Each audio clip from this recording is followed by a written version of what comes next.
So I'm with ex-Bellator middleweight champion and mixed martial arts legend Gegard Mousasi. How are you doing today? I'm good. I'm good. Just making weights, waiting for the fight, waiting my friends to come and get this win and enjoy life a little bit. So when did you get to Paris, Gegard? Monday. Yeah. Monday. Is this the first time you've been to France or Paris Uh, even, or have you been a few times before? No, Paris. I've been before. South of France. I've been also a couple times. It's beautiful out there. It's one of the nicest places I've been. Yeah. So I like I, France. I okay. I did actually hear. I just remembered actually. I did read recently somewhere that the first time you came to Paris, like you didn't enjoy it too much or something like that. Now, first time I think I was in the ghettos because I didn't really see the city, but I came here for promotional stuff. I was in a five-star hotel, and then I got to see the city, and yeah, it's beautiful. It's nice. It's old. It has history to it. So I think it's the only traffic is a little bit annoying, but yeah. So the reason I asked is because I don't know if you've heard of this thing. It's called Paris syndrome. Have you heard of this? No, what's that? So apparently, Paris syndrome, it's a sense of extreme disappointment by individuals because Paris was not what they expected. So apparently, it's quite common. Like people go to Paris for the first time and it's Yeah, not what they expected. yeah. If the weather is gray, you're not gonna enjoy it. I mean, it's a it's a massive city. I like Rome, to be honest. If Yep. you go to Rome, there's more to see. It's nicer weather, but people come here. They think it's romantic. There's nothing romantic about it. I think you have homeless people and there's pee everywhere if you go at the wrong place. But if you go to the nice places, it's nice, of course. But I don't know. It's just a big city. Plenty of to do. Yeah, it's funny because I was speaking to Fabian not too long ago, and he was saying about how the weather was really bad in Paris. But I said to him, actually, in the UK, it's heavy rain as well, so you're not missing out on too much. But No, anyway, same, yeah. Europe is um, in So I think earlier in the day you were at the press conference, obviously with Fabian and a couple of the other guys. Just wanted to ask you how was the vibe in the press conference? How did you find it? Yeah, it was beautiful. It was in the Eiffel Tower. It's special location. Uh, it was a lot of press. So MMA is legal recently in France. So and the fans are very enthusiastic. So it was a nice reception. Yeah. Yeah, I did notice that actually that a lot of the questions earlier were in French, so it does look like there was much more French media than there was any other media. And you said it was in the Eiffel Tower, like it was literally inside the Eiffel Tower. Yeah, the first floor we were there. So I heard it was difficult to get, but they got it done. So yeah, that's impressive. Okay. And obviously, you're facing Fabian Edwards this Friday in the main event in Paris. And you obviously want to win that and get a rematch for the title against Johnny Eblen. But it's going to be around 11 months since that fight. So I just wanted to like get an insight into what have you been up to in the last 11 months? Is it like taking time to reflect, healing injuries, or just having some fun? What have you been up to? Well, 1 month eating a lot, gaining weight, doing anything, nothing. You lost. You fought anyway, so I enjoyed a little bit. And then after 1 month, I wanted to get back, but they didn't have any fights, and also I had to deal with injuries and stuff like that. So I wasn't able to fight anyway. So the fight came at the right moment, and yeah, it is what it is. I think yeah, I couldn't fought anyway earlier, and but yeah, of course I want to be active. It's not like I'm very young anymore.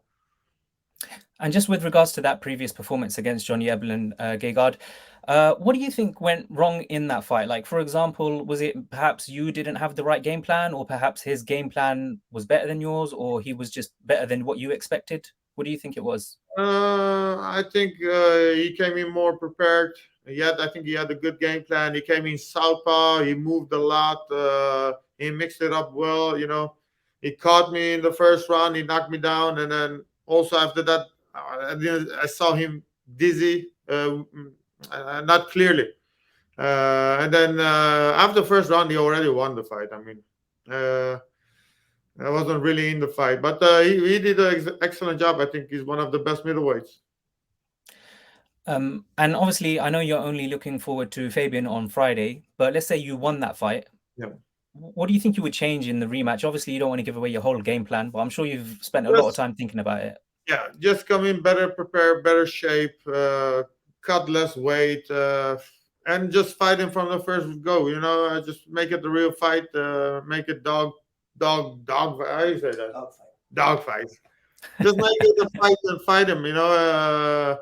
I think that way I have a good chance of catching him or beating him. I shouldn't be flat-footed, wait, and then so it's. I think I just have to go in the fight with a different mentality. And when Fabian Edwards beat Charlie Ward in October last year, I think you were part of the media commentary team at the time, and I think you said you weren't too impressed with his performance.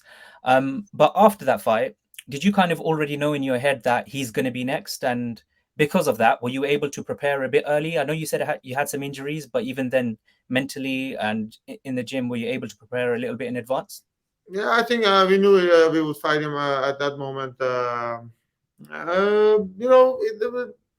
One fight you don't look good, the next fight you look like you're a world beater.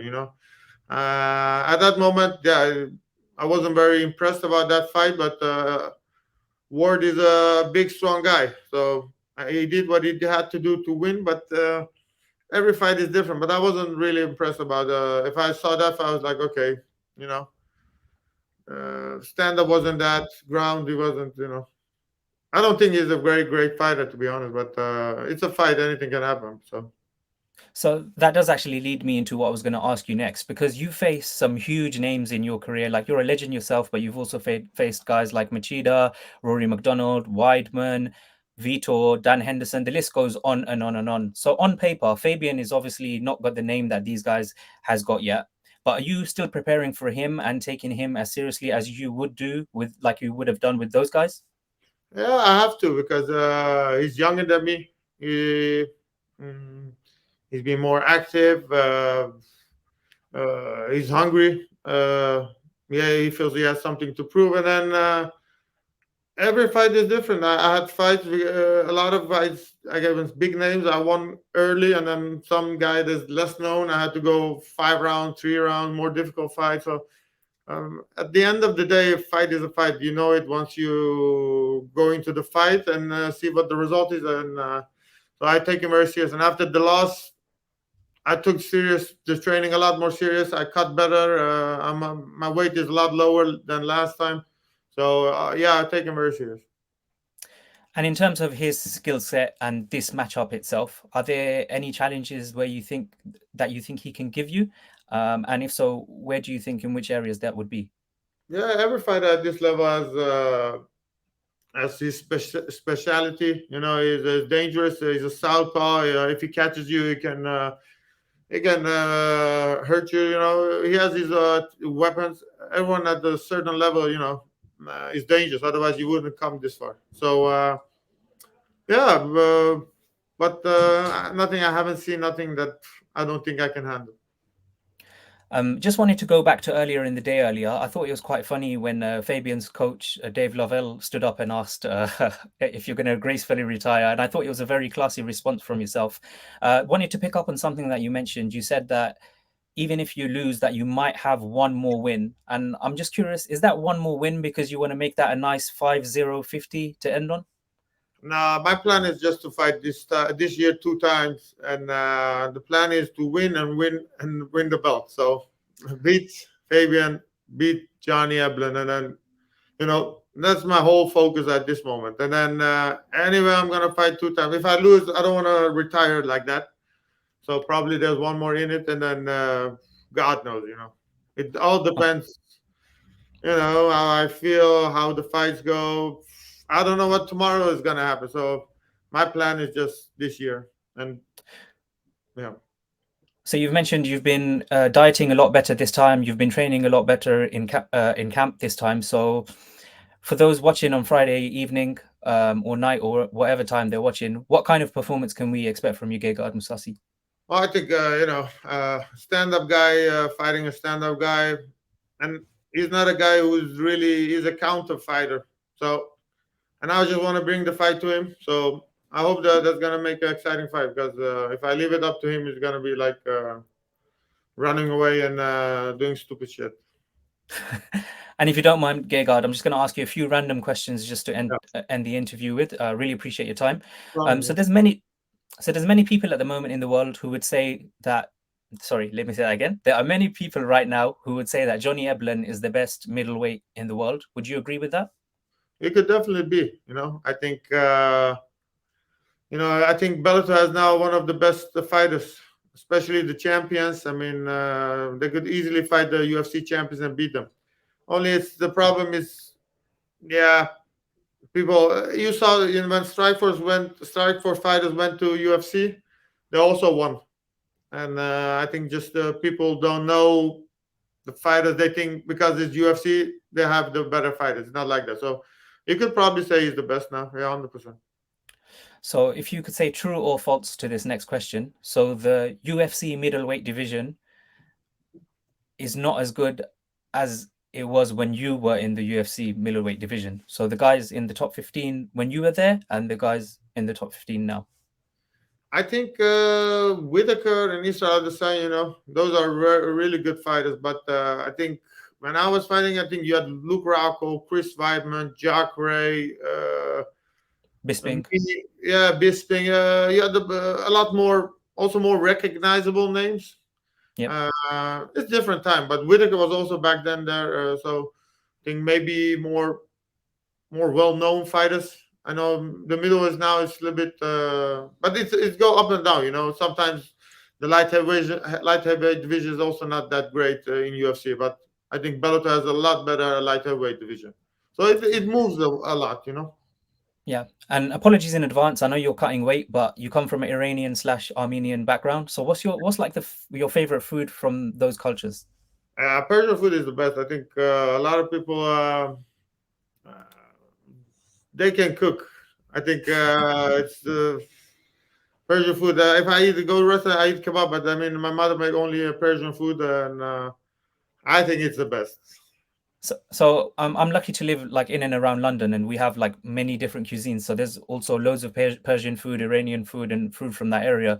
And there's two foods that I really enjoy. Is I think you guys call it kubide kebab. Yeah, Kubide? that's my Yeah, favorite. yeah. And then there's the rice as well, which like some gooseberries or something. But my favorite part of that rice Yeah. is like the crispy bits on the edge because the Hello? bottom bit. Yeah. Yeah, Yeah. I know. I don't know the names, but I know I like yeah, them. yeah, yeah. Yeah. And then during your time as a professional MMA athlete, what's been the funniest fan engagement that you've had in your career, would you say? Uh, well, not funny, but I remember after the Uriah Hall fight, I lost that fight, and then people were cussing me and stuff like that. So I was pissed off, so I cussed them back, and then suddenly it was on ShareDoc forum, and then they came with hundreds. So I was I Is, was able to answer all of them. So they were like, is that I don't know, just trolling, I think. is that the one where they were like being racist? You were saying, and they said, "I'm not even a Muslim," and you said, "You're not even a Muslim. Why are you Oh calling no, me this?" Or is that a no, I, different I one? didn't know. I think no, it wasn't. No, I didn't say that. I think it was maybe something else. But I don't know. They were like, "Oh, you got knocked out," and blah blah blah. And I was, yeah, at that moment I was hurt a little bit. So I was, and then they became a lot. So there was not. I couldn't answer all of them, and then I got trouble back then with UFC because I said certain things that wasn't. You cannot. Your woke culture is. You have to be Uh, scared of the new age. yeah, and just final fun one from me, Gegard. If you could use one word to describe your whole MMA career, what word would it be? Longevity. I think. That's great. Yeah, Great word. Yeah. fighting for a long time at the top level. I think. Yeah, that would fit me the most. And just finally, give us your prediction for Friday night. How'd you get it done? I don't know. I hope to finish him. I hope I go there and just punch him in the face and he drops down in the first minute, and then I go drink beer. Not beer, but something. I don't know. Okay, Gegard, thank you so much for your time today, and good luck on Friday evening. Thank you. Thank you. Thank you. Bye bye.